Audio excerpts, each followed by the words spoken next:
386, the time when the opening was solidified. Oh All wait, right. I almost forgot it. How's it happening?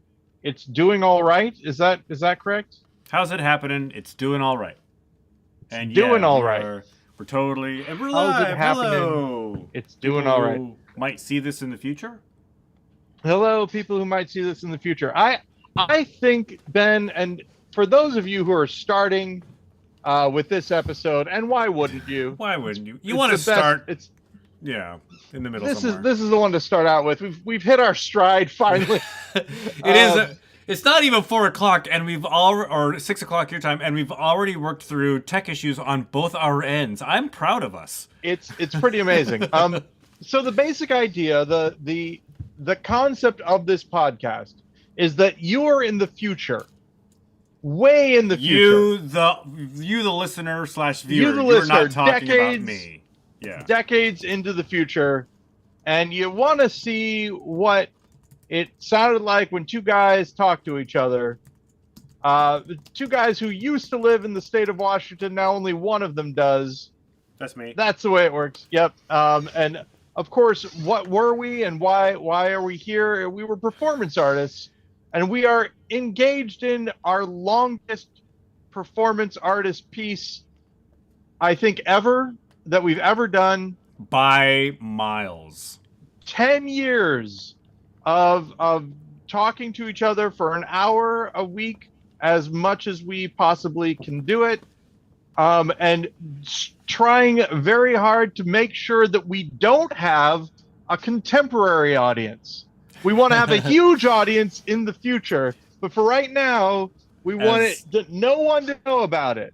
As one of our two constant current viewers likes to say about us, we are very audience hostile. Yes, exactly. We don't always record at the same time. We don't have a catchy hook for why you would want to listen to us. We do not edit the podcast. We do don't not even research have the podcast. intro music or outro music. We don't have sponsors. You're welcome. Yeah, and with that, that's By the why way, we're able if to you would speak like to sponsor truth the to show. power. Yeah. Oh my gosh, could you imagine if someone accidentally did? They're like, "Hey, you have a podcast, right? Yeah, sure. Can we buy ad space?" This Of course you episode can. of the GudeLaurance podcast is brought to you by BetterHelp. Go to betterhelp.com/GudeLaurance for 10% off of your first referral. Hey, but that doesn't actually exist. Doesn't actually. Well, BetterHelp is actually a pretty right. But I mean the offer code doesn't exist. No, if you put that into their website, it will not recognize it.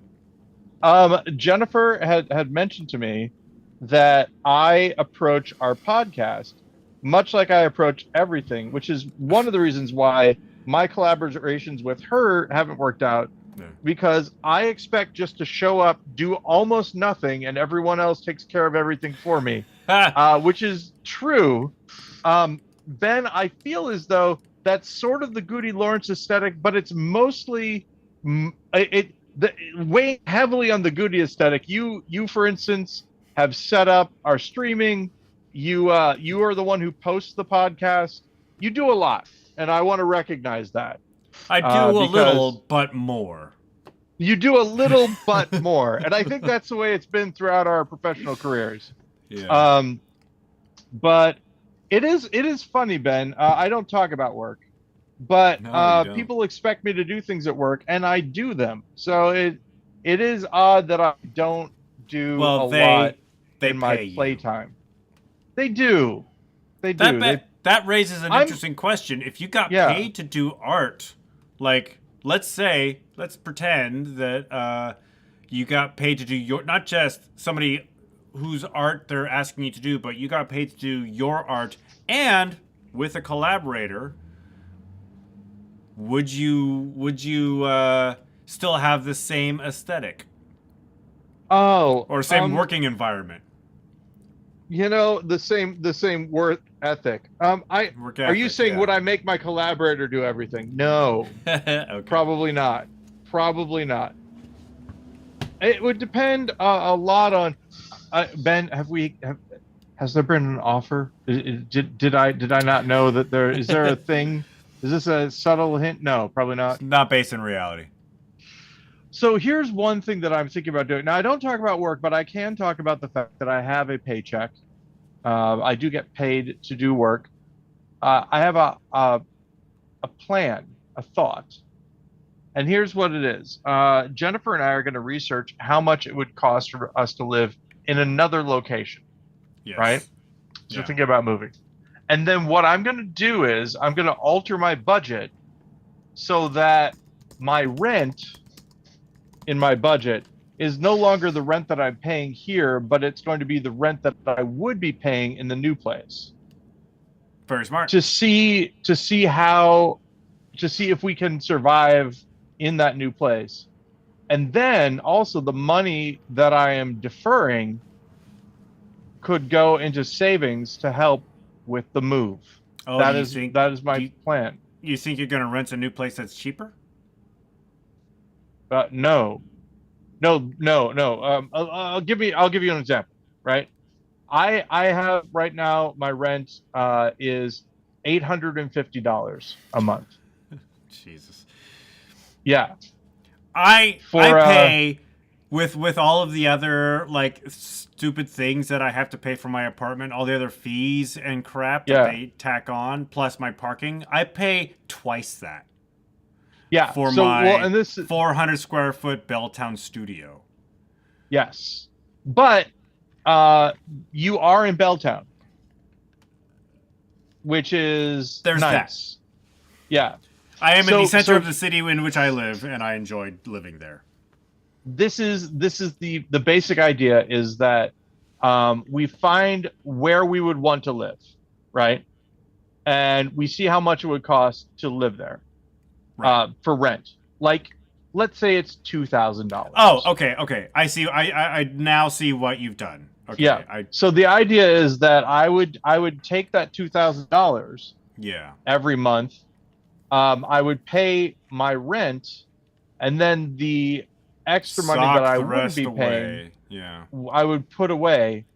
And the idea is that we would get used to living, with whatever money we have left from that, and then also have money for moving expenses and such. That's the thought. Yeah. This is something that I alluded to before, but it's actually a very big thing in the apartment market that, like yesterday, President Biden came out and saying that the U.S. government was going to try to crack down on, and that is add-on fees for rental properties. Like if you rent a house from like a private individual, you probably won't have to deal with this, but for my rent, like I pay so many different, like I pay a fee to my apartment complex for the privilege of paying my rent online. The fun part is there's no other way to pay my rent. There's no option to walk a check. What is your online rent fee, if I may ask? I do not know. I don't know how it breaks down. I don't remember what it is. There's also like I pay a fee for the valet trash service, which is, now here's the thing, it's convenient, right? Like, what is it? If it's a garbage can, I put my garbage and recycling outside my door of my apartment, and somebody comes by and picks it up and takes it away. Oh, right? That's not bad at all. I don't have to walk outside to a dumpster. I don't have to walk to in my apartment. But again, you don't opt out on that, right? You cannot. You are not allowed. You have to, and it's an extra. That I know is an extra $15 a month. These little things add up. Yeah. Do you have a door security? Do I have a door person? No, there's no door person. My building is more secure than most. You do need, granted, you do need a single key fob to get into the front door and to use the elevators, and you do need a key to get into the stairwell. So, even if somebody piggybacks on somebody walking into the building and gets into the lobby, they are stuck in the lobby unless they piggyback somebody else walking into the stairwell or onto an elevator. I have to say that as an autistic person, piggybacking you imagine somebody was holding always on. well, it was always it was always weird for me because I'm like, I know what the rule is, but I also know that I'm supposed to be nice to people, and I don't know which of these things takes precedent in this case. We've talked about that this sort before. of thing. I've had to deal with it too. I don't want to be a jerk, I don't want to. Mm-hmm. Also, this is what I mentioned as well. I live in a very diverse neighborhood, in a very diverse building. I do not want to be misinterpreted as being something that I am not. Yes. The way that I eventually ended up dealing with this, at least in one of my living situations, was to always act like I was sneaking into my building, like making sure that no one saw me so that they had no way of getting in after me because they wouldn't see me get in either. Right. You can guess how the way that kind of broke down eventually is that I was asked if I belonged to the building by someone else who belonged to the building. Yeah. And I was like, yes. I don't know what possibly you could how you got the impression that I didn't, as I sneak around and try to sneak in. I mean, there were things, and again, I don't talk about work, but there are things that I used to do in some professional capacities and things like that, where I would see if, like, okay, here's an example. See if I could take a pen from someone's desk without them noticing. While they were at their desk. While they were at their desk and I was talking to them. And, there's a part of me that realizes or thinks or whatever, that they knew exactly what I was doing. And they were just like, has Paul ever taken a pen from you?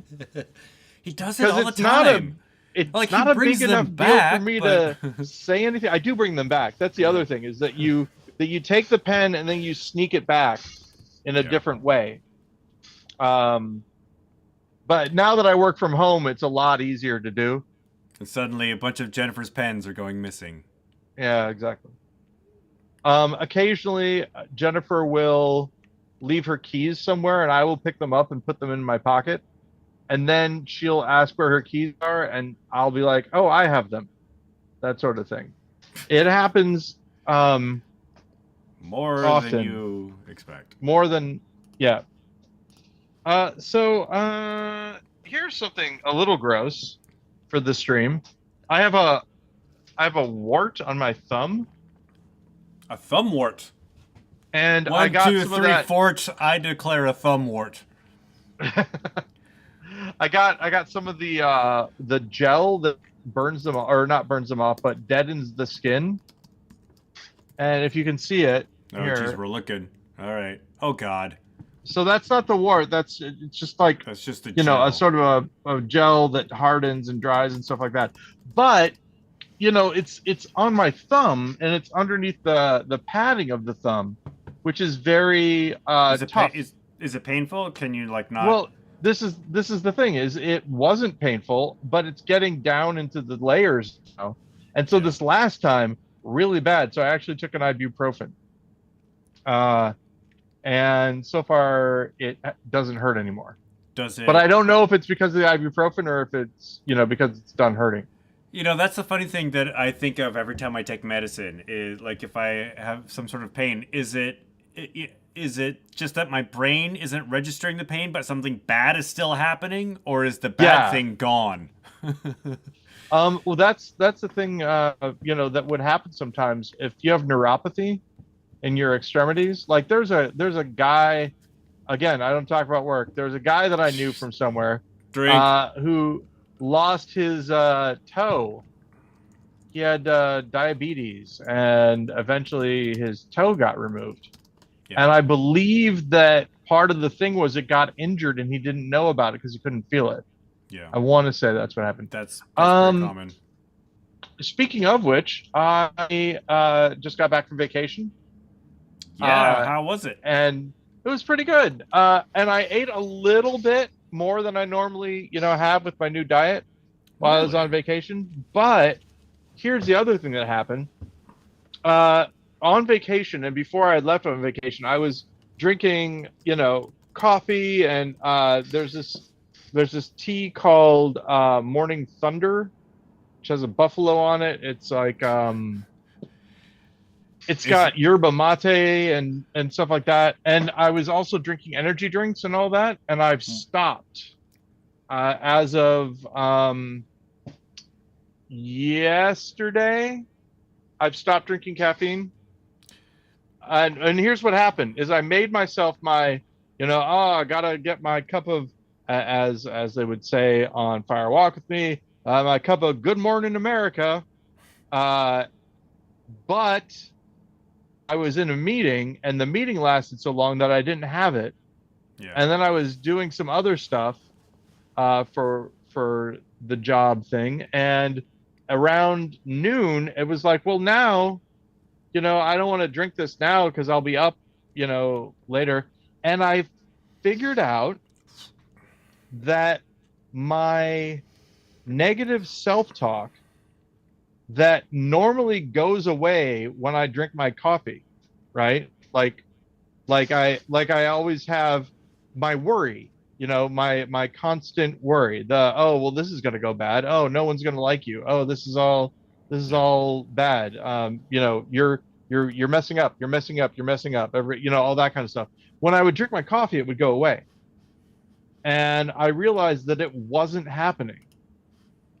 And I thought, well, maybe what the issue is that it was going away because I was addicted to caffeine again, and not having my caffeine was making that stuff spiral. And when I would get my dose of caffeine, it would go away. And now, I broke the cycle. And so far it seems to be true. The main thing is this. I still need to get my sleep. I need to get my sleep time in. Yeah. And so I've stopped drinking caffeine, started sleeping earlier, and it seems to be working out. I mean, it's also like not drinking caffeine is more healthy for you than drinking caffeine. That's what I hear. Like, so it's a drug that is just socially acceptable to be addicted to in this country. I'd like to say that I could stop whenever I want, but I don't want to. Yeah. I mean, if a doctor told me not to, then I'd be like, all right, well, I guess that part of my life is done. But I also love the fact that a tea, I'm assuming that it's a breakfast tea, is called Morning Thunder, because that's what it sounds like a weird stepdad would say to his stepkids before he goes into the bathroom after breakfast. Yeah. Gotta do my Morning Thunder.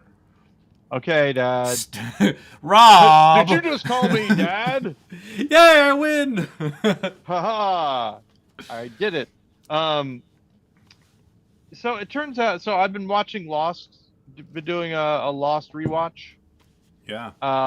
I'm almost to the end.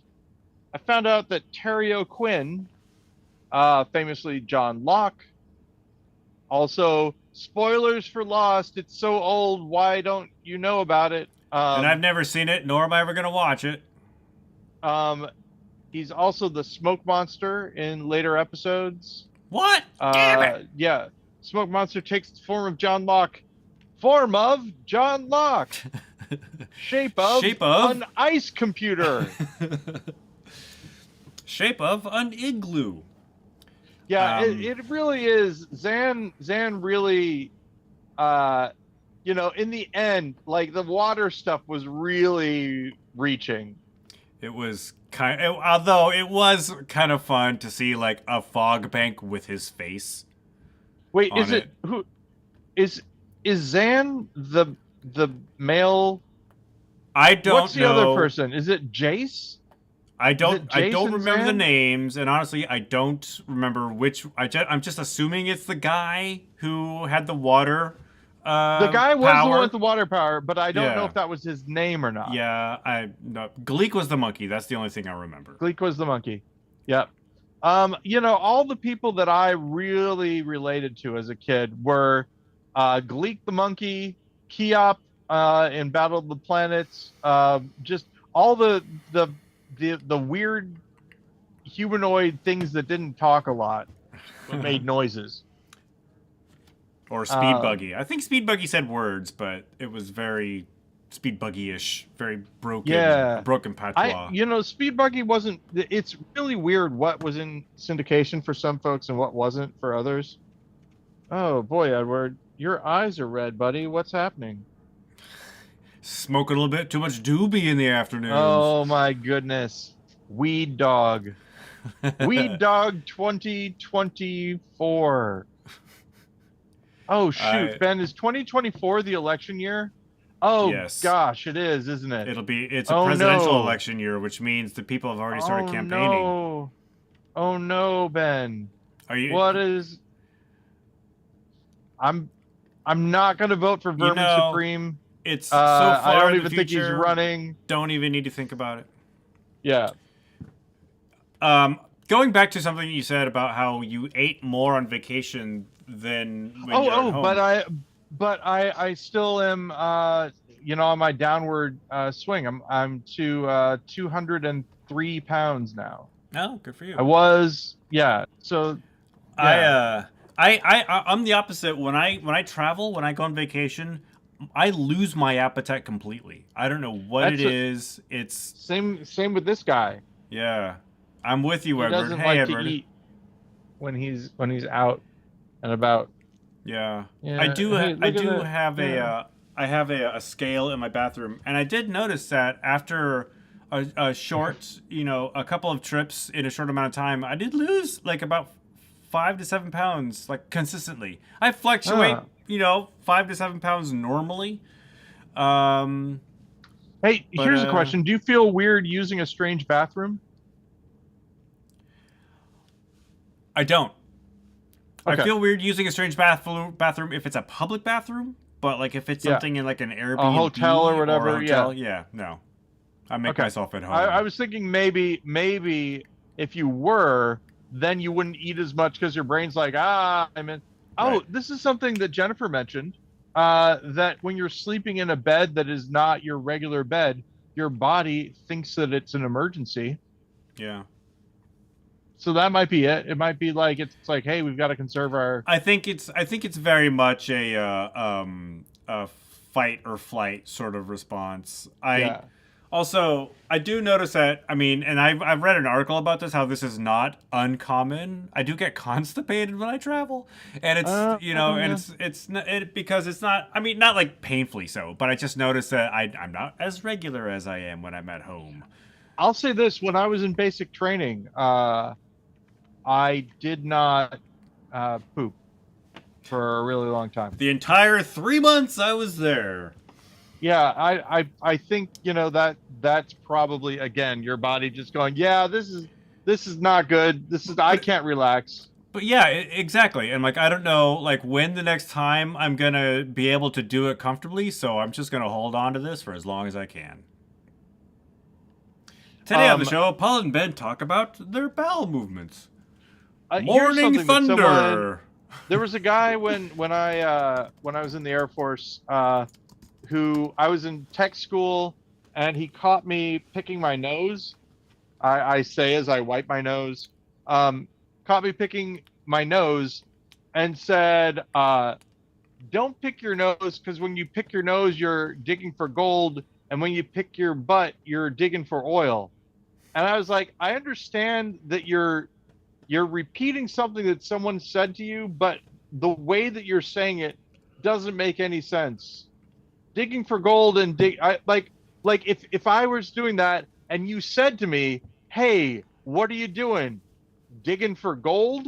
Yeah. Then that would be a kind of a joke, or if I was like messing around with my butt and you said, "You think you're gonna strike oil?" That would also work, but don't pick your nose, because when you do your digging for gold, doesn't make any sense. I just want to say, like a retort to that is, no, I won't have a retort, but I understand what you're saying, and if you're producing both gold and oil, the U.S. is probably going to try to liberate you. Yeah, exactly, and they did. Ben. Hey, Air Force. I've been invaded. It was all, at when I was in the Air Force, there was a party and somebody was playing 9 Inch, like a party, not like at somebody's house, but like a block party kind of, like everybody in the little group got together and had a barbecue kind of thing. Right. Yeah. And 9 Inch Nails was playing, and this guy said, "Oh man, I love the Nails."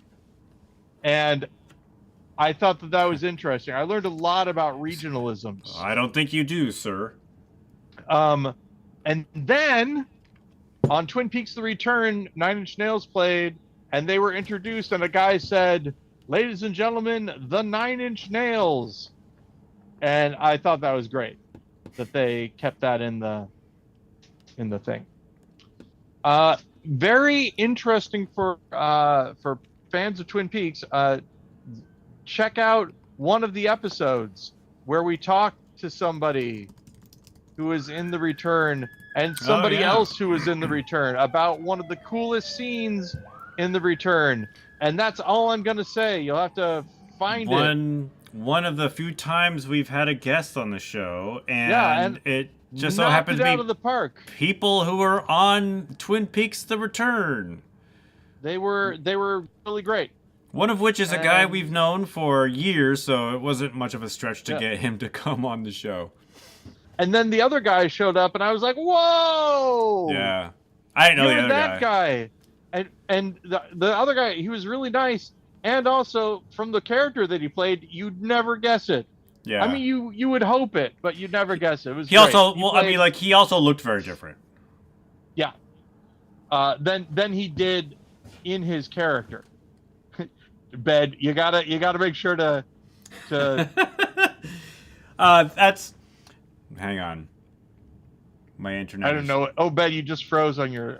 Yeah, I know. My hey, internet wait a second though. Froze. I think we're actually still pretty much in sync though. Let's do it. 1, 2, 3. Oh no, we aren't. You are late. Yeah. Unfortunately. Yeah, we're just so good. We've learned to adapt to these little bits of synchronicity issues. But what I was saying when I froze was that I would assume that people would understood what I meant when I said that he was very different. Subtext being than the character he played. Exactly. Unlike being very different from Ben, something that Ben apparently can't tolerate. No, Never. Jennifer talked about this, and she said that I have to stop. That I have to stop doing these weird trying to make Ben seem like he's a bad guy, because he's not. Ben is a wonderful guy. So I would like to believe that it's humor that works because it is not any realm not of possibility. At all. Yeah. Exactly. Yeah. Speaking of in the realm of possibility, we actually had 2 people watching at one point. Oh, hey, wow. Yeah. Did anybody say anything, or were they just watching? Nobody chatted, but we have so far had an average view duration of 6 minutes and 5 seconds on this show. Wow, that is more than we ever have had. But no engagement whatsoever. I got an email from Google saying that the phone number that we registered for the show is going to be reclaimed because we haven't used it in a long time. And I think we're both okay with that, right? I did make the executive decision to be fine with that and let Google reclaim that number and never speak of it again. Yes. And so if you're listening to this and you've really confused an old woman or man, or a young woman or man, or whoever got that number because you called it, or another goofy podcast, we apologize.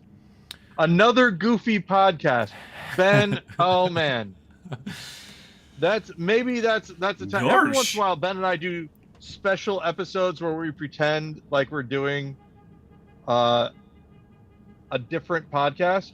Well, hey Ben, how's it? No, we can't. Gorsh. Man, you haven't seen Atlanta yet, have you? Seen what? Atlanta? The TV show? You have, but I mean, did you?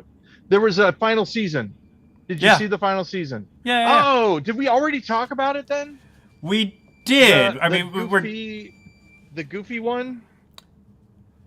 Which one was the goofy one? It was the one that was like an alternate history of the Goofy movie. Keep talking about it. Maybe it'll come back. I know the final scene was Darius watching, like Darius not knowing if he was still in the tank. Yes, and how? Spoilers for Atlanta. How was he going to tell whether or not he was still in the tank? He was going to look at Judge Judy, and if Judge Judy had a big butt, he would know that he was still in the tank. And the final scene, if I remember correctly, is you see him looking at Judge Judy, and then he makes a face. Yeah. But you don't see Judge Judy. You only see his reaction. You see his reaction, and you see Ern and Paperboy in the back, like they're outside, like barbecuing or something, or having a drink, talking. And a pretty brilliant ending. But I'm having a hard time remembering the Goofy, the alternate Goofy history. It was like a documentary about the guy who made the Goofy movie, the president of Disney at the time. President or CEO, I forget exactly what role he had, but he was the head of Disney at the time. In this alternate universe, he got the job because he had the same name as somebody else, and so they voted him in accidentally. But then the Rodney King verdict had come out, and there were riots around the same time. And so they didn't want to get rid of him because of the optics of them firing, the first black head of Disney at the same time. And so the guy set out to make the blackest movie of all time, and that was a Goofy movie. And it really works. And it's again, the stuff that they started doing in later seasons that they were always, it always was magical realism, right? They had that from the very beginning. But the ways they played with the format towards the end was really interesting to me. It was a lot of it wasn't so much like the antics of those three people, but it was more like episodes commenting on race in America. Which is a good concept. It's a great concept. I have no problem with it. But I want to say that I read somewhere that that was also a practical decision because all three of them were just so busy they could not get together to film a full season of television. I believe it. That makes, but necessity, mother of invention, all that. I mean, it became a little bit of an anthology series for a while, which was great. Because it allowed them to break the format and explore new things. It's really cool. Nice show. Yeah. Ended. I think it ended at the height of its power, which is what you want to have happen. I want to say that they filmed the final two seasons concurrently, so they they got them all in the can and put them out when they needed to. Again, because Donald Glover's Mr. Busy and the guy who played Mr. Paperboy. Busy wouldn't be a bad nickname, actually. The guy who played Paperboy was beginning a film career. I think. Do you know? I can't remember his name. The actor that played Paperboy. I just said I couldn't remember his name. Was also in Bullet Train, Book of Mormon. Oh, I didn't see Book of Mormon. Yeah. He originated one of the most popular roles there, the warlord. And so Bullet Train. He was in Bullet Train. He was very good in Bullet Train.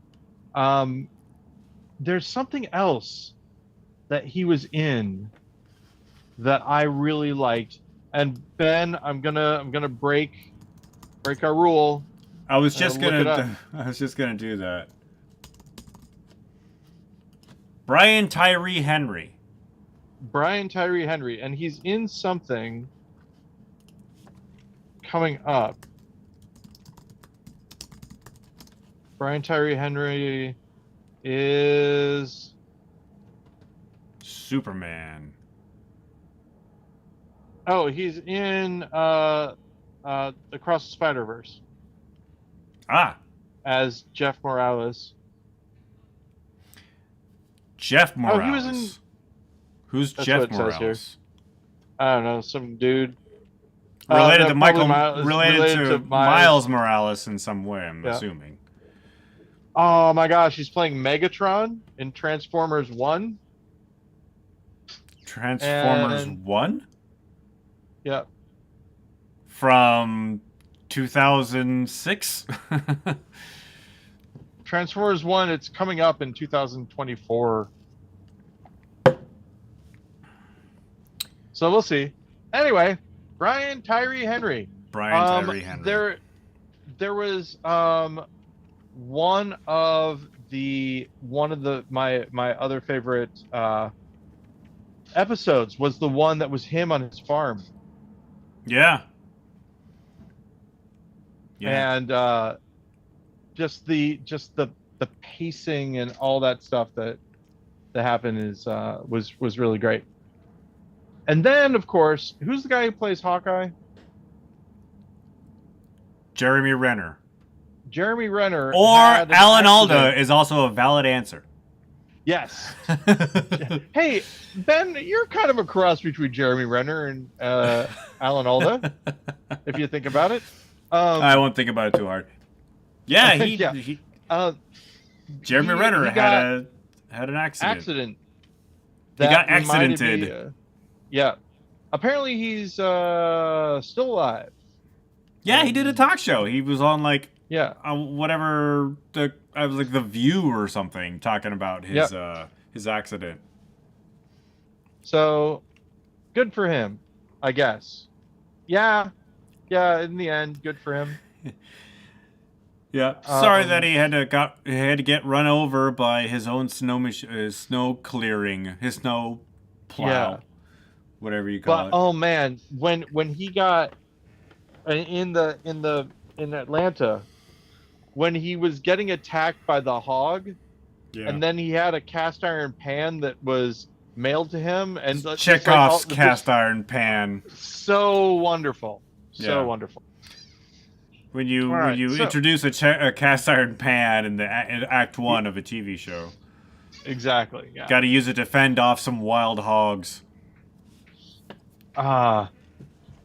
Chekhov. Were you in any Chekhov, Ben? I have not done a full production of Chekhov. I've done scenes in drama class in college. That's about it. I was in. Hold on. Let me take a look and see. It's Platonov was the main character in the one that I was in. Platonov. I should do it though, just so I can check off that on my bucket list. Chekhov. I like it. So Chekhov, Platonov is the name of the play. So that's why I was like, Platonov. What is the name of the play? Platonov. Popeye. Yeah. So it who was I in it? Let's see if they have a cast list. This is great. I'm breaking all the rules, Ben. All the rules. Mikhail Platonov. And then let's see. Were you the titular character? I was not. No. I think that the one we did might have been called Wild Honey. That's one of the adaptations of it, but it might have just been Platonov. It's a little warm here in the theater while you're looking that up. It's getting warm today, but it's the whole country is suffering from a heat wave, except for Seattle. We are within relative norms here. It is just warm. Yeah, and if you look at a map of the United States and which parts are suffering from extreme heat, there's a little corner cut out on Western Washington and Oregon. That is nice.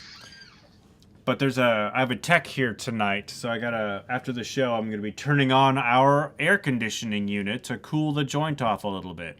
At least take the edge off. Cool the joint. So I don't remember. I played a doctor of some kind. I was comic relief.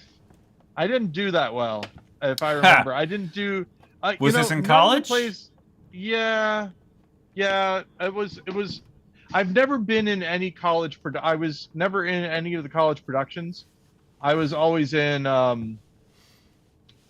like off college things, like other productions that got put on at the college, but whereas I was in off college productions. I was in Midsummer Night's Dream that a company put on. I was in Three Musketeers that the same company put on. I was in Much Ado About Nothing. Were these connected to school in any way, or were they just theater company in town? Theater students from the school came back and did these plays and cast from the drama departments of the school, if that makes sense. Sure. So like kids who couldn't get into the college plays could sometimes show up and be in these things. But it wasn't like you didn't have... I didn't get any credits for it. No credits. You didn't have the budget from the school to buy your costumes or things like that. That's right. Although I did pass a directing class that I did very poorly on my way to get dinner. By directing a play for a theater company. One of these theater companies. I did The Architect, the Emperor of Assyria. I thought it was really, really good. I thought my main actors did a very good job with it. People who saw it seemed to like it. But I alienated the cast and crew when I decided to do a documentary about strike rather than participating in strike, which made everyone supremely angry with me. You don't say. Yeah. But it was just at the time they were mad at me. Everybody liked me afterwards. But I never directed anything for them after that point. I did that at Annex once during a strike for the Ebenezer cycle. I just walked around with a video camera. I remember that. In fact, you do remember that. You were on camera. I am in that. Yeah. Me and someone who I don't remember were throwing bottles into a dumpster at one point in time. Her name is Alexandra, and she was a friend of mine from college who happened to be at the show that night and stuck around. Yeah, she was fun. Jennifer is also on that. Because on that we were in that show together. Yep, exactly. In fact, in that show, we were preset on stage while after the house opened, or before the house opened. Didn't you keep her hair from catching more on fire than it already was? Me and Jeremy Sher and I want to say there was one other, maybe Matt Fontaine. We all noticed at the same time that her hair had caught fire, and broke character, put her head out, and then reset where we were supposed to be. She didn't break at all. Kept going. Yeah. Don't even think she knew. Don't even think she knew what was happening. Yeah, she was when she was playing Marley. And was there supposed to be flame, or did she just? Yeah, there was a lit candle on stage. Get too close to. Oh, okay. And she got too close to it. Gotcha. Yeah. Yeah. And was wearing a bunch of product in her hair, and so it was probably caught fire a little bit faster and easier than it normally would. Oh, my dad, actually, George Goody, wrote to me last night, gave me a text and said, Alton Little Theater is doing Spam a lot. I thought you'd want to know. And for a second, I was like, why did he think that? Well, I guess, I am a Monty Python fan and all that. And then late at night, I woke up and I realized maybe he told me it because he thought that maybe I'd want to audition for it. Maybe that's it. Maybe he wants to go see a play with you. Like a weird father-son sort of thing, Yeah, yeah. That would be very. Oh, wow. That never even crossed my mind, Ben. It's possible. It's not his cup of tea. British. Um, cup of He's an tea. American. It's not his mug of coffee. Yeah, yeah, yeah, yeah.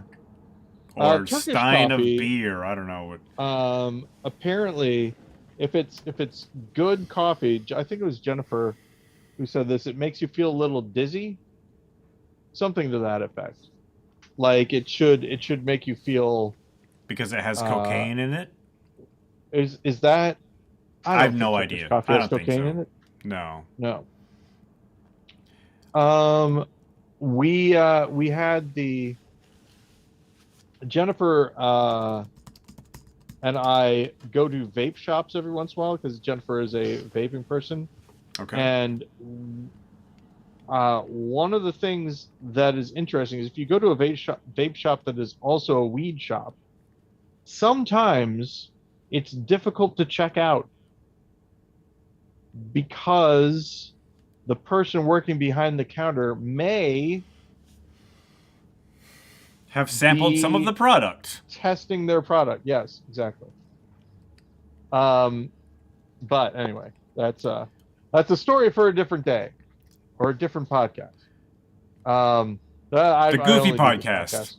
podcast. Yes, a real goofy Another Goofy codcast. Podcast. Another Goofy Podcast. I still need to give Jennifer her subscription to the New York Times. It was like basically is going to was this be. a birthday gift or Yep, something? it's for a birthday gift. Yep. I just haven't gotten time where the both of us can do it.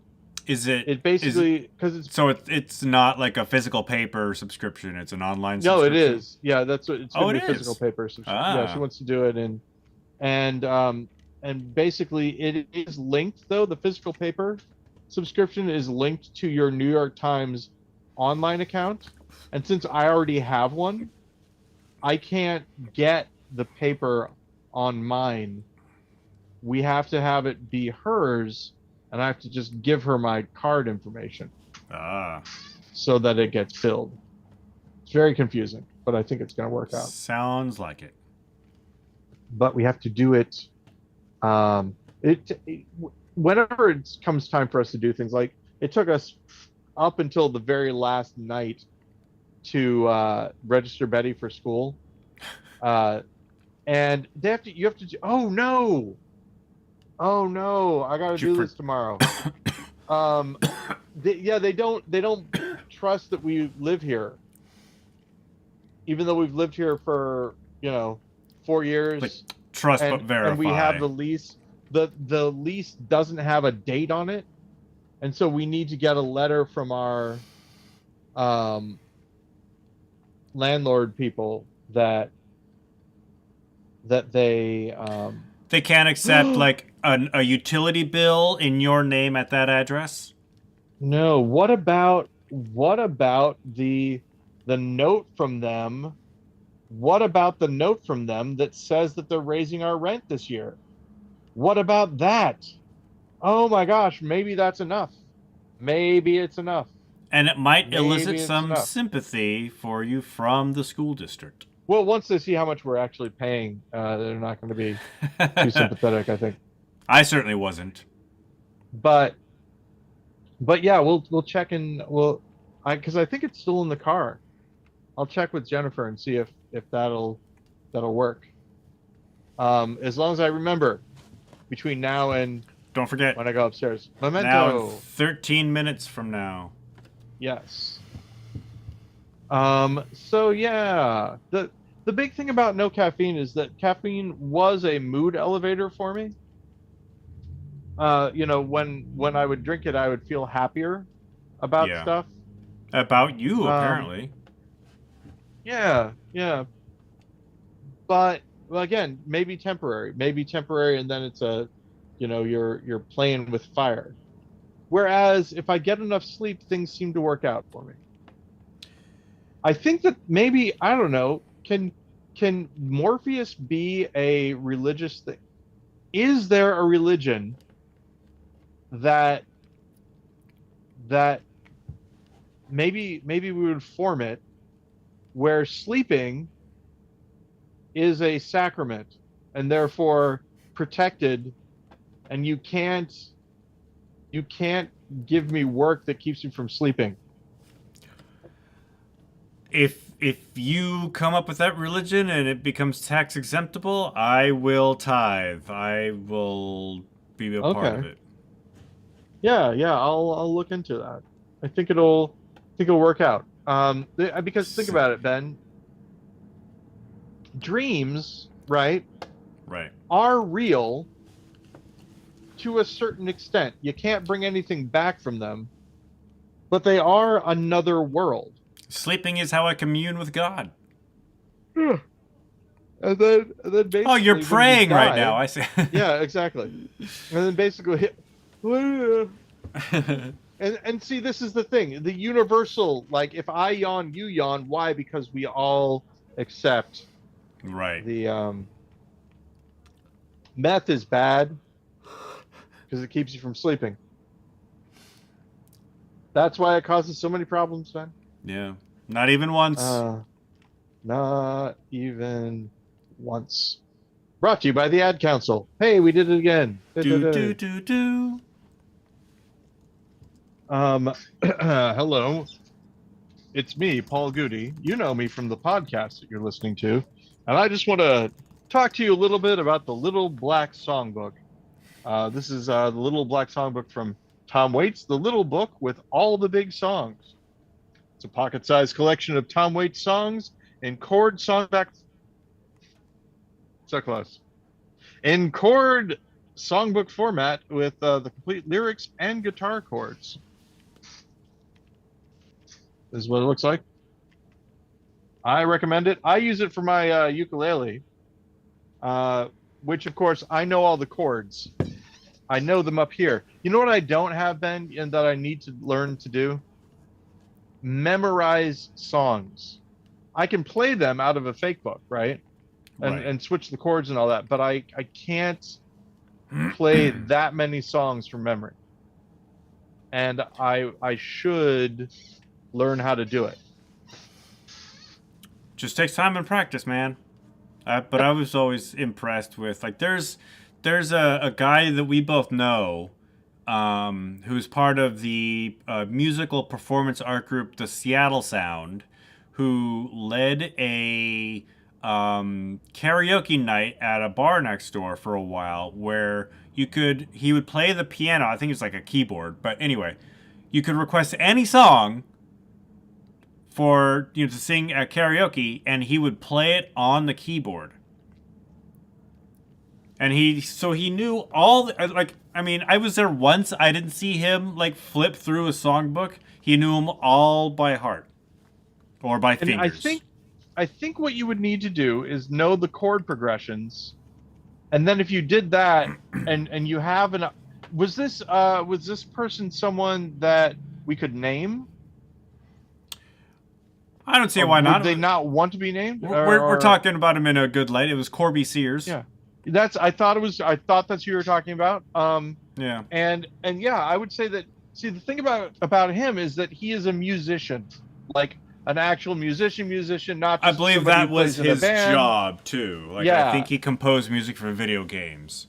And so I think and I want to say if Corby was listening to a song, he would be able to tell I'm making this that's a 1-4-6 chord progression. Yeah. And I could play it, and then once he knows what that progression is, he could play it in any key because he knows which key or which things. Yeah, maybe he's just one of those savants that just can hear a song once and play it back. Yeah. And so that's my kind of goal is scribbles. To figure out exactly what the way that chord progressions work, because I'll do that every once in a while. You've been to concerts with me before where I do that sort of thing where somebody's playing a song and I'm singing a different song over the top of it because I know that it works. And then that's not just in concerts, saw Paul. That's like in everyday life. Oh yeah, okay. But Mike Doughty did it himself Listening to for his something own in the car. songs, Yeah. which was great. I like him a lot. He does good songs. Um, Ghost of Room is is it another album? What are they doing? They're doing so. Is it a tour? They have a thing going on. I think they released a new album. I haven't picked it up yet. But I don't know if they're touring. I would be surprised. Yeah, because Mike Doughty, another one of those guys, musician as a profession. Yeah, It's what he does. I am a Famously, Patreon subscriber of Mike Doughty. Famously, that's what I do for a living. Quote from Mike Doughty. Yep, on BT song "Never Gonna Come Back Down." Yep, yep. And then the story of what a weird place he was in when that shoot was happening. This is something that I think is very important to realize. The person that you look at and you idolize, and you're like, boy, I'd love to be living their life right now, might be having a horrible time. Yep. And so I think I've mentioned this before. My goal is to be an Epicurean. I pleasure seeking, but simple pleasures, Ben. Not hedonism, but just a life free from pain and worry. Like Amelie running your fingers through a barrel of whatever it was, like lima beans or something. Yep, exactly. Famously, well, not famously, but perhaps running theory that Amelie is autistic, and autistic people like the representation and gravitated towards that movie without knowing that exactly why. The reason why. Yeah, exactly. It was a favorite film of mine. I believe it still is my favorite film, I want to say. Famously, you remember this. I always say famously for you and me. After Amelie came out, I was like, well, there don't need to be any movies anymore. We've reached the pinnacle. And I mentioned at the time that shut it down, America was so good that now anything anybody wants to have on screen can be on screen. And then of course, more movies came out. And it's like, oh, it can get better. And more. Obviously. It gets better.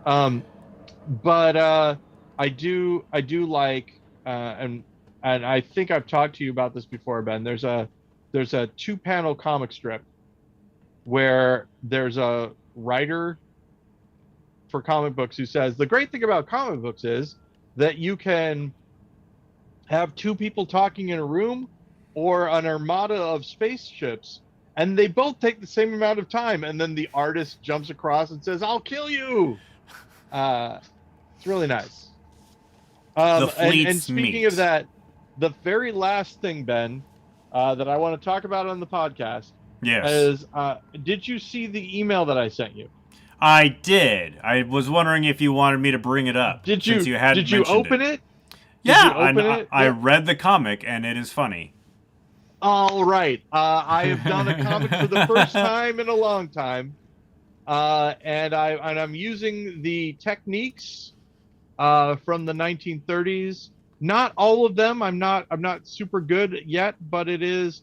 I'm melding it with my general Giraffe Nelson aesthetic, which is thick black line and color inside. But you can tell what's happening, and it all works out. So great. I'm glad to hear it, Ben. Although I'm looking at it more closely now, and I just noticed the subtle detail in the final panel that had passed me by the first time I saw it. It passes a lot of people by, and I think it's fine. I don't think there's anything untoward about it. I'm not like making any grand statements. I just think that it adds a little something to an already funny thing. Indeed. I didn't want to make it too obvious. Right. Well, granted, I just had to scan it because we had already begun talking. I actually had it. The final panel was a big banner that says congratulations, and the entire group was there, and they all had boobs. And then I was like, but what happened was I have a pencil layer and an ink layer, and I drew the ink layer over the pencil layer, so I couldn't then color it in cleanly. Are these digital pencils and digital inks, or did you actually do that on paper?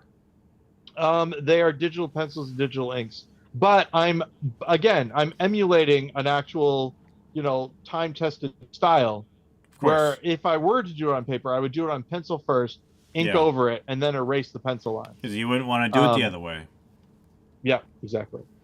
Hey, speaking about not wanting to do it the other way, we are at the end of the podcast, Ben. Hey, thanks for listening, everybody. Hey, wherever and whenever everybody. You are. Another year gone by, another podcast in the can. And another year gone by, meaning the last time that we did this in July, which was, probably a year ago. Probably a year ago, yeah.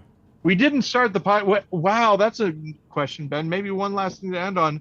When did we start the podcast? What month was the first podcast? Well, if you'll recall, we had a bit of a slow start because we did a show. Our very first episode was here before you knew you were moving. That episode was recorded and released in August 13th, 2014. Oh, so wow, getting close to 10 years almost. But our first episode of the actual weekly podcast was March 4th, 2016.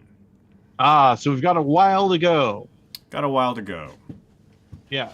And who knows? Maybe deep in the Hillary v. Trump presidential campaign. Yeah, and if you want to hear two guys going, I think something bad is about to happen. He can't possibly win. There's no way. There's no way. I believe that I was like, I don't know. I don't know. There's some guy, and I'll tell you, Ben, after the podcast, why I think that happened, but not for here, not for you, our gentle listeners. We're not gonna talk about that anymore.